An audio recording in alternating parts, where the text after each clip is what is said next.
4장. 나 네부카드네자르는 집에서 편히 지내며 궁궐에서 영화를 누리고 있었다. 그러다가 꿈을 꾸었는데 그것이 나를 두렵게 하였다. 침상에서 일어나는 여러 상상과 머릿속의 환시들이 나를 놀라게 하였다. 그래서 나는 칙령을 내려 바빌론의 현인들을 모두 데려다가 나에게 꿈의 뜻을 설명하라고 하였다. 요술사, 주술사, 점성가, 점술사들이 오자 내가 그들에게 꿈을 이야기해 주었지만 그들은 나에게 그 뜻을 설명하지 못하였다. 마침내 다니엘이 나에게 왔다. 내 신의 이름을 따라 벨트사차르라는 이름을 가진 그는 거룩한 신들의 영을 지닌 사람이었다. 그래서 내가 그에게 꿈을 이야기해 주었다. 요술사들의 우두머리 벨트사차르야, 너는 거룩한 신들의 영을 지녔으며 어떠한 신비도 너에게는 어렵지 않음을 나는 안다. 내가 본 꿈은 이러하니 그 뜻을 말해보아라. 침상에 누워있을 때에 나는 머릿속에 떠오르는 환시를 보았다. 나무가 한 그루 보였다. 세상 한가운데에 자리 잡은 높이가 엄청난 나무였다. 그 나무가 더욱 크고 튼튼하게 자라서 높이가 하늘까지 닿으니 세상 끝 어디에서도 그것을 볼 수 있었다. 잎은 아름답고 열매는 풍성하여 모든 사람의 양식이 될 수 있었다. 그 그늘 밑으로는 들짐승들이 찾아들고 그 가지에는 하늘의 새들이 깃들이며 모든 생물이 그 나무 위에서 양식을 얻었다. 침상에 누운 나는 계속 머릿속에 떠오르는 환시를 보고 있었는데 이번에는 하늘에서 거룩한 감시자가 내려와 큰 소리로 외쳤다. 그가 이렇게 말하였다. 저 나무를 베어라. 가지는 잘라내고 잎은 떨어버리고 열매는 흩어버려라. 짐승들을 그 밑에서 새들을 그 가지에서 쫓아내어라. 그러나 뿌리 든 걸은 땅에 남겨두어라. 쇠사슬과 청동 사슬로 묶어 들풀 사이에 남겨두어라. 하늘에서 내리는 이슬에 젖은 채 땅의 잡초들 사이에서 짐승들과 운명을 함께하게 하여라. 그 마음이 바뀌어 사람의 마음이 아니라 짐승의 마음을 지니고 7회를 지내게 하여라. 이는 감시자들의 결정에 따른 명령이며 거룩한 이들의 지시에 따른 판결로서 가장 높으신 분께서 인간들의 나라를 지배하심을 살아있는 자들이 알게 하려는 것이다. 그분께서는 원하시는 이에게 그 나라를 주시고 가장 낮은 사람을 그 나라 위에 세우신다. 이것이 나 네부카드네자르 임금이 본 꿈이다. 벨트사차르야, 이제 내가 그 뜻을 말해보아라. 내 나라의 현인들은 아무도 그 뜻을 나에게 설명하지 못하였다. 그러나 너는 거룩한 신들의 영을 지녔으니 할 수 있지 않느냐. 다니엘이 꿈의 뜻을 밝히다. 벨트사차르라는 이름을 가진 다니엘은 잠시 당황하였다. 임금의 생각들이 그를 놀라게 한 것이다. 그러자 임금이 말하였다. 벨트사차르야, 내 꿈과 그 뜻이 너를 놀라게 하지 않기를 바란다. 그제야 벨트사차르가 대답하였다. 임금님, 그 꿈이 임금님의 원수들에게, 그 뜻이 임금님의 적들에게 해당되는 것이라면 얼마나 좋겠습니까? 임금님께서 보신 그 나무는 크고 튼튼하게 자라서 높이가 하늘까지 닿아 세상 어디에서도 그것을 볼 수 있었습니다. 잎은 아름답고 열매는 풍성하여 모든 사람의 양식이 될 수 있었습니다. 그 그늘 밑에는 들짐승들이 깃들이고 그 가지에는 하늘의 새들이 둥지를 틀었습니다. 임금님, 그 나무는 바로 임금님이십니다. 임금님께서는 크고 튼튼하게 자라셨습니다. 임금님의 위력은 더욱 커져 하늘까지 닿고 임금님의 통치는 땅끝까지 이르렀습니다. 그런데 임금님께서는 하늘에서 거룩한 감시자가 내려와 이렇게 말하는 것을 또 보셨습니다. 저 나무를 베어 없애버려라. 그러나 뿌리 든 걸은 땅에 남겨두어라. 쇠사슬과 청동 사슬로 묶어 들풀 사이에 남겨두어라. 하늘에서 내리는 이슬에 젖은 채 들짐승들과 운명을 함께하게 하여라. 7회를 지낼 때까지 그렇게 하여라. 임금님, 꿈의 뜻은 이러합니다. 그것은 저의 주군이신 임금님께 내리신 가장 높으신 분의 결정입니다. 임금님께서는 사람들에게서 쫓겨나 들짐승들과 함께 사시겠습니다. 그래서 소처럼 풀을 드시고 하늘에서 내리는 이슬에 젖으실 것입니다. 그렇게 7회를 지내시고 나서야 임금님께서는 비로소 가장 높으신 분께서 인간들의 나라를 다스리시고 그분께서 원하시는 이에게 그 나라를 주신다는 것을 깨닫게 되시겠습니다. 또 그 나무에 뿌리 든 거를 남겨두라고 한 것은 하늘이 세상을 다스림을 임금님께서 깨달으신 다음에야 임금님의 나라가 임금님께 되돌려진다는 것을 뜻합니다. 그러니 임금님, 저의 조언이 임금님께 받아들여지기를 바랍니다. 의로운 일을 하시어 죄를 벗으시고 가난한 이들에게 자비를 베푸시어 불의를 벗으십시오. 그리하시면 임금님의 번영이 지속될지도 모릅니다. 꿈이 그대로 이루어지다. 이 모든 것이 네부카드네자르 임금에게 그대로 일어났다. 12달이 지난 뒤 임금은 바빌론에 있는 왕궁 옥상을 거닐면서 혼자 말하였다. 이것이 대바빌론이 아니냐. 내가 영광과 영화를 떨치려고 나의 강력한 권세를 행사하여 왕도로 세운 것이다. 이 말이 임금의 입에서 채 떨어지기도 전에 하늘에서 말소리가 들렸다. 네부카드네자르 임금아, 너에게 내리는 판결이다. 왕권이 너에게서 떨어져 나갔다. 너는 사람들에게서 쫓겨나 들짐승들과 함께 살 것이다. 그래서 너는 소처럼 풀을 먹을 것이다. 그렇게 7회를 지내고 나서야 너는 비로소 가장 높으신 분께서 인간들의 나라를 다스리시고 당신께서 원하시는 이에게 그 나라를 주신다는 것을 깨달을 것이다. 이 말이 곧바로 네부카드네자르에게 이루어졌다. 그는 사람들에게서 쫓겨나 소처럼 풀을 먹고 몸은 하늘에서 내리는 이슬에 젖었으며 머리카락은 독수리처럼 손발톱은 새처럼 자라기까지 하였다. 기한이 찼을 때에 나 네부카드네자르는 눈을 들어 하늘을 바라보았다. 그때에 나는 정신을 되찾아 가장 높으신 분께 영광을 드리고 영원히 살아계신 분을 찬양하고 찬송하였다. 그분의 통치는 영원한 통치이고 그분의 나라는 대대로 이어지리라. 세상의 모든 주민은 그분께 아무것도 아닌 것으로 여겨진다. 그분께서 하늘의 군대와 세상 주민들에게 당신 뜻대로 하시지만 그분의 손을 맞고 왜 그리 하십니까 하고 말할 자 아무도 없다. 바로 그때에 나는 정신을 되찾았다. 그리고 내 나라의 영광을 드높이는 영화와 영예도 되찾았다. 나의 자문관들과 대신들이 나를 찾아왔으며 나는 내 왕권을 회복하고 더욱더 큰 위력을 얻었다.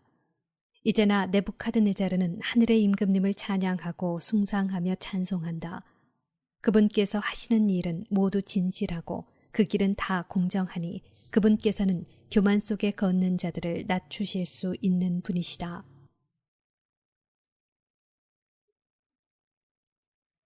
왕궁벽에 글자가 저절로 쓰여지다. 5장.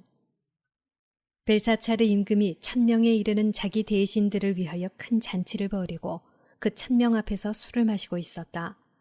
술기운이 퍼지자 벨사차르는 자기 아버지 네부카드네자르가 예루살렘 성전에서 가져온 금은 기물들을 내오라고 분부하였다. 임금은 대신들과 왕비와 후궁들과 함께 그것으로 술을 마시려는 것이었다.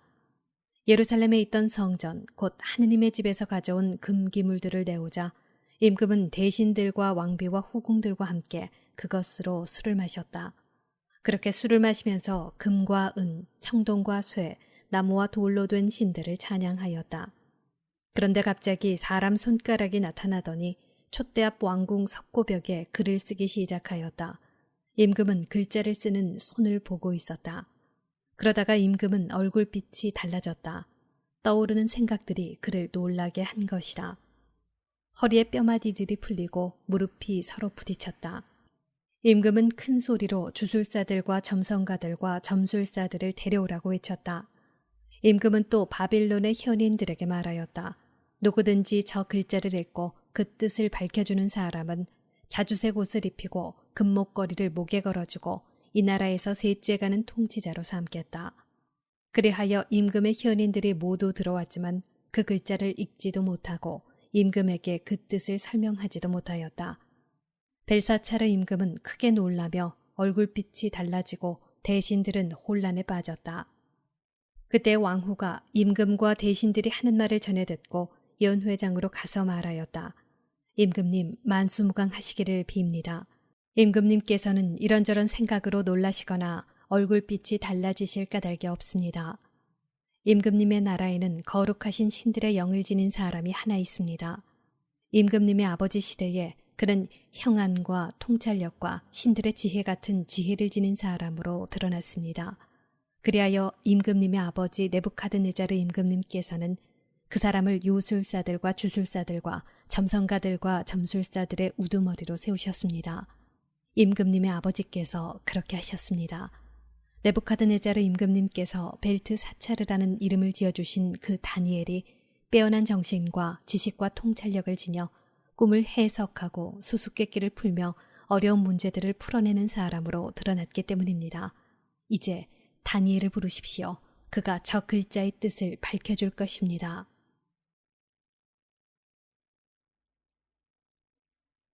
다니엘이 글자를 해독하다. 이렇게 하여 다니엘이 임금 앞으로 불려왔다. 임금이 다니엘에게 물었다. 그대가 바로 나의 부왕께서 유다에서 데려온 유배자들 가운데 하나인 다니엘인가? 나는 그대가 신들의 영을 지녔을 뿐더러 형안과 통찰력과 빼어난 지혜를 지닌 사람으로 드러났다는 말을 들었다. 저 글자를 읽고 그 뜻을 나에게 설명하도록 현인들과 주술사들이 내 앞으로 불려왔지만 그 뜻을 밝히지 못하였다. 또 나는 그대가 뜻풀이를 잘하고 어려운 문제들을 풀어낼 수 있다는 말을 들었다. 이제 그대가 저 글자를 읽고 그 뜻을 나에게 설명해 줄 수 있다면 그대에게 자주색 옷을 입히고 금목걸이를 목에 걸어주고 이 나라에서 셋째 가는 통치자로 삼겠다. 그러자 다니엘이 임금에게 대답하였다. 임금님의 선물을 거두시고 임금님의 상도 다른 이에게나 내리십시오. 그래도 저는 저 글자를 임금님께 읽어드리고 그 뜻을 설명해드리겠습니다. 임금님, 가장 높으신 하느님께서는 임금님의 아버지 네부카드네자르님께 왕권과 위력과 영광과 영화를 베푸셨습니다. 하느님께서 그분께 베푸신 그 위력 때문에 민족들과 나라들, 언어가 다른 사람들이 모두 그분 앞에서 떨며 무서워하였습니다.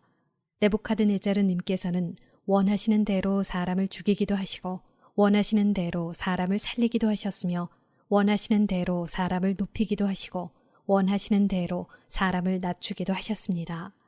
그러나 마음이 우쭐해지고 정신이 완고해져 오만하게 행동하시다가 왕좌에서 내몰리시고 영광도 빼앗기셨습니다. 사람들에게서 쫓겨나시어 마음이 짐승처럼 되셨고 들나귀들과 함께 사시면서 소처럼 풀을 드셨으며 몸은 하늘에서 내리는 이슬에 젖으셨습니다. 그러다가 마침내 가장 높으신 하느님께서 인간들의 나라를 다스리시고 당신께서 원하시는 일을 그 나라 위에 세우신다는 것을 깨달으셨습니다. 그런데 이제 그분의 아드님이신 벨사차르님, 임금님께서는 그 모든 것을 다 아시면서도 마음을 겸손하게 낮추지 않으셨습니다. 오히려 하늘의 주님을 거슬러 자신을 드러높이셨습니다. 주님의 집에 있던 기물들을 임금님 앞으로 가져오게 하시어 대신들과 왕비와 후궁들과 함께 그것으로 술을 드셨습니다. 그리고 은과 금, 청동과 쇠, 나무와 돌로 된 신들, 보지도 못하고 듣지도 못하며 알지도 못하는 신들을 찬양하셨습니다. 그러면서 임금님의 목숨을 손에 잡고 계시며 임금님의 모든 길을 주고 계신 하느님을 찬송하지 않으셨습니다. 그리하여 하느님께서 손을 보내셔서 저 글자를 쓰게 하신 것입니다. 그렇게 쓰인 글자는 문에 트켈 그리고 파르신입니다. 그 뜻은 이렇습니다. 문에는 하느님께서 임금님 나라의 날수를 헤아리시어 이 나라를 끝내셨다는 뜻입니다. 트켈은 임금님을 저울에 달아보니 무게가 모자랐다는 뜻입니다. 프레스는 임금님의 나라가 둘로 갈라져서 메디아인들과 페르시아인들에게 주어졌다는 뜻입니다. 그러자 벨사차르는 분부를 내려 다니엘에게 자주색 옷을 입히고 금목걸이를 목에 걸어주고 그가 나라에서 셋째 가는 통치자가 된다고 선포하게 하였다. 바로 그날 밤에 칼데아 임금 벨사차르가 살해되었다. 6장. 그리고 메디아 사람 다리우스가 그 나라를 이어받았다. 그의 나이 62살이었다. 다니엘이 모함을 받다.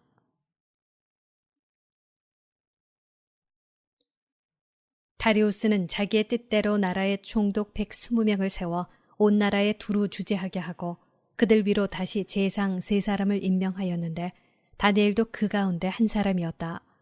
임금에게 손실을 끼치는 일이 없도록 총독들은 이 제상들에게 업무를 보고하게 되어 있었다. 다니엘은 빼어난 정신을 지녀 다른 제상들이나 총독들보다 뛰어났다. 그래서 임금은 다니엘을 온 나라 위에 세우려고 생각하였다. 그러자 다른 제상들과 총독들은 다니엘에게서 나라와 관련된 죄과를 찾아내려고 애썼다. 그러나 그들은 어떠한 죄과나 과실도 찾아낼 수가 없었다.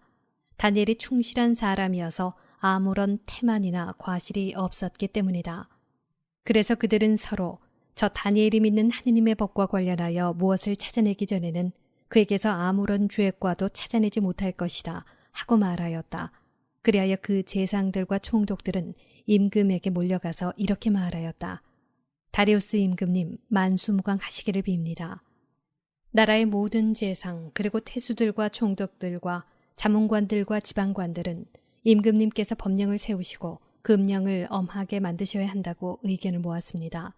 임금님, 앞으로 30날 동안 임금님 말고 다른 어떤 신이나 사람에게 기도를 올리는 자는 누구든지 사자굴에 던져야 한다는 것입니다. 이제 임금님, 금령을 세우시고 그 문서에 서명하시어 차류할 수 없는 메디아와 페르시아의 법에 따라 그것을 바꾸지 못하게 하십시오. 그리하여 다리우스 임금은 그 금령 문서에 서명하였다. 다니엘이 사자굴에서 살아나오다. 다니엘은 임금이 그 문서에 서명하였다는 것을 알고 자기 집으로 갔다. 그의 집 옥상방 창문은 예루살렘 쪽으로 나 있었다. 그는 이전에도 늘 그러하였듯이 하루에 3번 무릎을 꿇고 자기의 하느님께 기도하고 감사를 드렸다. 그때에 그 사람들이 몰려와서 다니엘이 그의 하느님께 기도와 간청을 올리는 것을 발견하였다. 그래서 그들은 임금에게 다가가서 금령과 관련하여 말하였다. 임금님, 앞으로 30날 동안 임금님 말고 다른 어떤 신이나 사람에게 기도를 올리는 사람은 누구든지 사자굴에 던진다는 금령에 서명하지 않으셨습니까? 임금이 그것은 차류할 수 없는 메디아와 페르시아의 법에 따라 확실하오 하고 대답하자 그들이 다시 임금에게 말하였다. 임금님, 유다에서 온 유배자들 가운데 하나인 다니엘이 임금님께 경의를 표하지도 않고 임금님께서 서명하신 금령에도 경의를 표하지 않은 채 하루에 3번씩 기도를 올리고 있습니다. 임금은 이 말을 듣고 몹시 괴로웠다. 그는 다니엘을 살려내기로 결심하고 해가 질 때까지 그를 구하려고 노력하였다. 그러자 그 사람들이 임금에게 몰려가서 말하였다. 임금님, 임금이 세운 금령과 법령은 무엇이든 바꿀 수 없다는 것이 메디아와 페르시아의 법임을 알아두시기 바랍니다. 그리하여 임금이 분부를 내리자 사람들이 다니엘을 끌고 가서 사자굴에 던졌다. 그때 임금이 다니엘에게 내가 성실히 섬기는 너희 하느님께서 너를 구해내시기를 빈다 하고 말하였다. 사람들이 돌 하나를 굴려다가 굴 어귀를 막아놓자 임금은 자기의 인장관지와 대신들의 인장관지로 그곳을 봉인한 다음 다니엘에게 내린 어떠한 조치도 바꾸지 못하게 하였다. 그러고 나서 임금은 궁궐로 돌아가 단식하며 밤을 지냈다. 여자들도 자기 앞으로 들이지 못하게 하였다. 그는 뜬 눈으로 밤을 새웠다. 새벽에 날이 밝자마자 임금은 일어나 서둘러 사자굴로 갔다. 다니엘이 있는 굴에 가까이 이르러 그는 슬픈 목소리로 다니엘에게 외쳤다. 살아계신 하느님의 종 다니엘아, 내가 성실히 섬기는 너희 하느님께서 너를 사자들에게서 구해내실 수 있었느냐? 그러자 다니엘이 임금에게 대답하였다. 임금님, 만수무강하시기를 빕니다.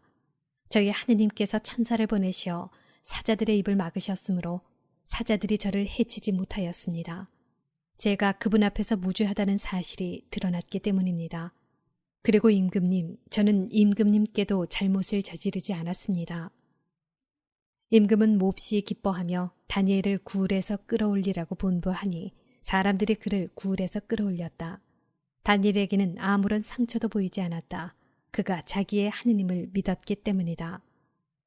임금은 분부를 내려 아기로 다니엘을 고발한 그 사람들을 끌어다가 자식들과 아내들과 함께 사자 굴 속으로 던지게 하였다. 그들이 굴 바닥에 채 닿기도 전에 사자들이 달려들어 그들의 뼈를 모조리 부수어 버렸다. 그때 다리우스 임금은 온 세상에 사는 모든 민족들과 나라들, 언어가 다른 모든 사람들에게 조서를 내렸다. 그대들이 큰 평화를 누리기 바란다. 나는 칙령을 내린다. 내 나라의 통치가 미치는 모든 곳에서는 누구나 다니엘의 하느님 앞에서 떨며 두려워해야 한다. 그분은 살아계신 하느님, 영원히 존재하시는 분이시다. 그분의 나라는 불멸의 나라, 그분의 통치는 끝까지 이어진다. 그분은 구해내시고 구원하시는 분, 하늘과 땅에서 표징과 기적을 일으키시는 분, 다니엘을 사자들의 손에서 구해내셨다. 다니엘은 다리우스의 통치 때와 페르시아의 키루스 통치 때에 이렇게 하여 성공을 거두었다.